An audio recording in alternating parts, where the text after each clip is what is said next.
Olá, seja bem-vindo a Conversas Cristãs. Este é um pequeno espaço de comentário das notícias, das informações, do ponto de vista de um cristão bíblico.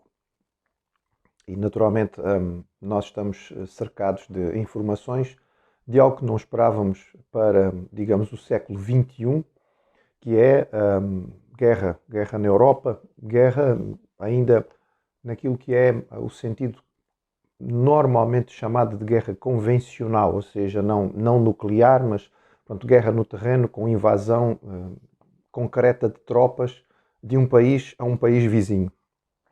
Nós assistimos nas semanas anteriores às ameaças, às manobras militares, à concentração de tropas nas fronteiras. Nós ouvimos as supostas negociações, que podemos hoje dizer que provavelmente mas não eram do que algo para poder tapar os olhos, intenções que foram lançadas de um lado e do outro, palavras que pareciam dar a entender que podia haver alguma possibilidade de paz, para no fim compreendermos que havia apenas uma grande preparação para a guerra. As tropas russas invadiram a Ucrânia, entrando em território que é alheio a eles, num país independente, protegido pelas convenções internacionais, deitando fora tudo aquilo que são as regras básicas de convivência, e tudo isto acontece, no entretanto, com um discurso que é, no mínimo, assustador. O discurso do presidente russo é assustador por si, mas é mais assustador quando nós pensamos que, menos de 100 anos atrás, nós estávamos a ser mergulhados naquilo que foi a Segunda Guerra Mundial, numa região extremamente próxima. Estamos a falar da invasão das tropas alemãs à Polónia, que foi realmente disputou a Segunda Guerra Mundial. Ora, a anexação da Áustria teve características diferentes, mas quando Hitler invadiu a Checoslováquia, e que ainda não iniciou a guerra, mas quando ele invade a Polónia, o discurso dele é exatamente este. Ele defende que aqueles territórios que ele está invadindo, na verdade não está invadindo, são seus, historicamente sempre pertenciam à Alemanha, pertenciam digamos, àquilo que era a grande Alemanha do passado, que tinha-lhes sido retirado por, enfim, manobras e convenções ocidentais que não respeitavam aquilo que era o histórico e a cultura desta grande nação, dizia ele, que as populações que moravam naquele território eram populações alemãs, portanto eram etnicamente relacionadas com a grande Alemanha, que estavam a ser vítima de perseguição, de morte, enfim, estavam a ser alvo de violência e que a sua entrada no país era apenas uma questão de proteção destas tropas. Ele estava a querer proteger aquilo que estava, que era a população sua e eventualmente então derrubar um governo que era inimigo porque fazia mal àquele que era a população do seu país. Esse foi o discurso que Hitler usou, anexou a Checoslováquia e invadiu a Polónia com este discurso. Na altura, inclusive, houve manobras que foram feitas. Hoje sabemos que soldados alemães foram vestidos em uniformes poloneses e colocados na fronteira para simular um ataque que justificasse uma retaliação. Nós assistimos exatamente às mesmas manobras e, repito, o discurso do presidente russo foi tão assustador porque ele usou praticamente uma fotocópia do discurso que foi usado por Hitler na altura da invasão da Polónia, defendendo que a Ucrânia, na verdade, não existe como nação, que é parte daquilo que é a Rússia, que foi retirada por manobras que são manobras políticas e ocidentais, que a população da região que ele está a invadir é uma população russa de origem em termos culturais, que está a ser alvo de genocídio. Ele chama esta invasão violenta de um país estrangeiro de manobras de manutenção da paz. E com tudo isto, nós certamente nos assustamos, porque, enfim, no início do século XX havia uma expectativa muito boa no ar. Quando lemos os textos que foram escritos nesta altura, eles foram escritos com grande otimismo no que dizia respeito ao avanço da tecnologia, da ciência, que a humanidade estava a entrar realmente numa nova era, o século XX, era uma coisa, dava a ideia de algo completo e que seria realmente uma época de paz e prosperidade. E, no entretanto, o século XX tinha reservado para nós 2 guerras mundiais. Século XXI, mais uma vez.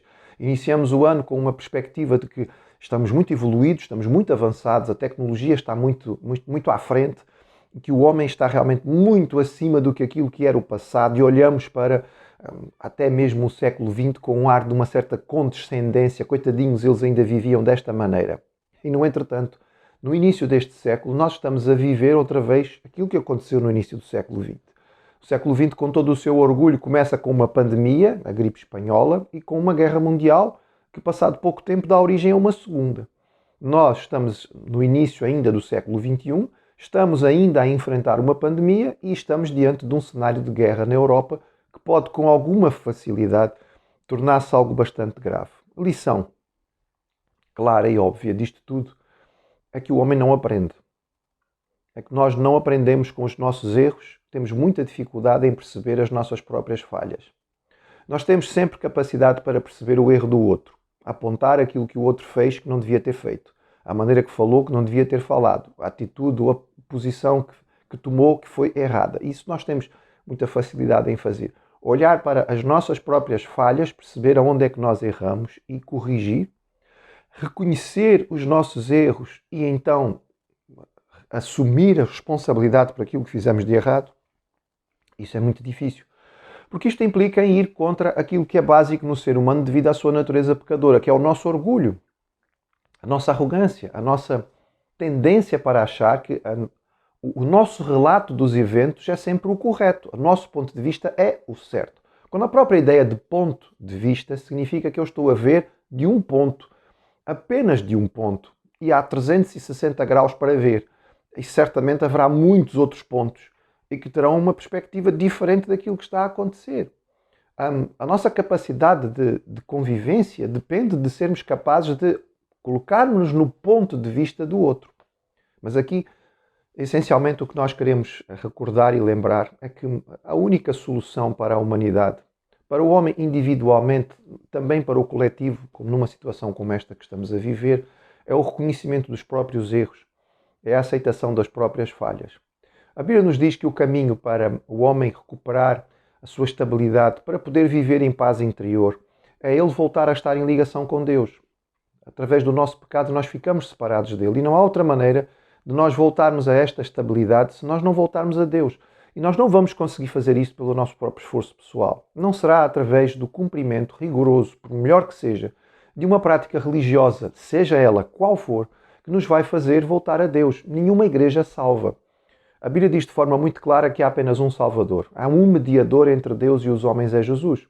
E Ele o faz, Ele ganha esta mediação para nós, Ele nos oferece o caminho da salvação morrendo. Porquê? Porque era necessária a morte devido aos nossos pecados. Essa é a gravidade dos nossos erros e dos nossos males. Exige a nossa morte. Deus, pela graça, envia o seu Filho para que Ele morra no nosso lugar. Agora, isto exige reconhecimento, exige contrição, exige arrependimento. É claro que isto só acontece quando há o toque do Espírito Santo. Nós naturalmente não vamos aceitar o nosso mal e vamos defender a nossa posição. É só quando o Espírito Santo nos mostra como nós somos maus, é só quando Ele nos ajuda a perceber a nossa malignidade. E é que então nós somos tocados pelo nosso mal e nos arrependemos do mal que fizemos e percebemos que não há solução e então corremos para a cruz. Porque ali Jesus já pagou pelos nossos pecados. Ele levou a nossa dívida. Este é o único caminho de salvação. O único caminho de salvação para o homem individualmente, o único caminho de salvação para as nações. Que o Senhor tenha misericórdia do nosso mundo, que o Senhor tenha misericórdia da Ucrânia, tenha misericórdia da Rússia, das suas populações, daqueles que estão em sofrimento. Há só um Salvador, é Jesus. E o único caminho é através do arrependimento e da fé nele.